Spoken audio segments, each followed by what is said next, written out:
If you are somebody who is looking for an admission to PhD, but you have not qualified NET or any other entrance exam, and you are worried whether you are going to get any fellowship or no, then I have something for you today. Hi, hello, my name is Aatiya. Welcome to PhDpreneur. I speak about the latest opportunities in research, in PhD, in masters. I also discuss about Vipassana, wellness, and mindset as well. In today's video, I am going to speak about a PhD fellowship which is called as Prime Minister's Fellowship for Doctoral Research, and it gives grants to the students who want to do PhD. This fellowship is not to be confused with Prime Minister's Research Fellowship, which comes, the call for which is open twice a year. Here, the fellowship that I'm going to speak about, you can apply throughout the year. I have done a detailed video on Prime Minister's Research Fellowship, which is separate from this if you are interested. That fellowship is applicable only for students from certain institutions, whereas what I'm going to speak about today, this fellowship you can apply irrespective from where you are doing PhD. I hope the differences between the two are clear, and with that knowledge and understanding, let's move ahead with today's video. Prime Minister's Fellowship for Doctoral Research, the application for which are open throughout the year, so you can apply any time of the year, as I've said previously. Also, the fellowship is given for 4 years, and the stipend that you will get is 55,000 rupees per month. In addition to this, you will get HRA, house rental allowance. What are the subjects, or you can say areas, in which this fellowship is applicable? Science, technology, engineering, agriculture, and medicine. These are the 5 disciplines. If you are thinking of doing PhD from any of this, then you are eligible for this fellowship. Moving on to the eligibility, you have to be enrolled in a PhD program from any of the research institute or university, and your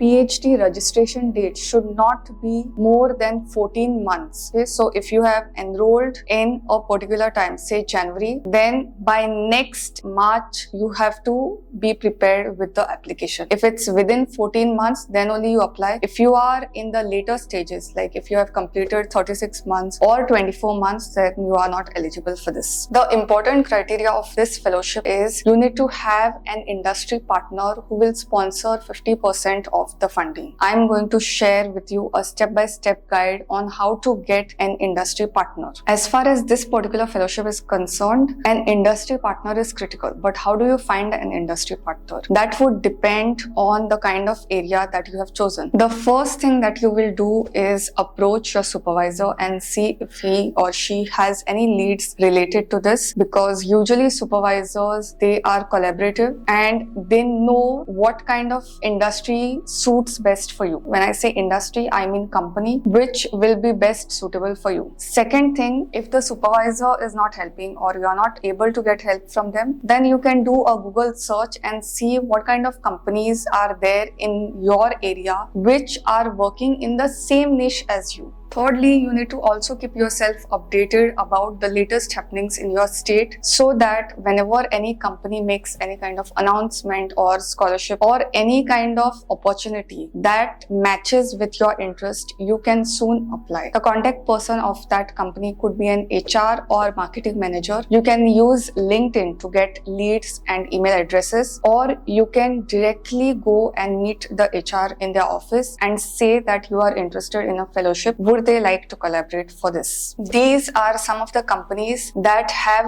earlier collaborated with the applicants for this fellowship, that is Prime Minister's Fellowship for Doctoral Research. That doesn't mean that if your company is not in this list, it will not fund. These are just the companies that have previously funded this kind of fellowship. You can pause the video and have a look. What is the benefit of tying up with an industry partner? You will get funding, of course, and you will develop something that is of commercial significance to them. In this way, both the parties are mutually benefiting from this agreement. How do you apply? Where do you start from? So you are going to register as a student on this website. Once you log in, you will download the call for proposal and the documents list. I try to find it in the website itself, but unless you log in, I think it's not visible. The third thing is to tie up with the industry partner or company and get their valid signatures on the documents which are required. You collect collect all the documents and make digital copies of it, and you apply online. Once the application is submitted, you will be reverted back soon on the basis of your application, and you can take things forward from there. The selection process is based on the quality of research proposal, also whether your research has a commercial impact, because that's really important here since this is a tie-up between industry. The applicant, the supervisor and your industry mentor, they should be in accomplished positions and they should have a good track record. All in all, it's a really good fellowship if you have not cleared any exam, or if you are somebody who is looking to tie up with industry and take your research work from that angle. You will have two mentors, one the actual supervisor in your institute and one an industry mentor who will guide you with the tie-up process. I hope today's video is clear. If you have any doubts, get back to me. Till the next time, bye.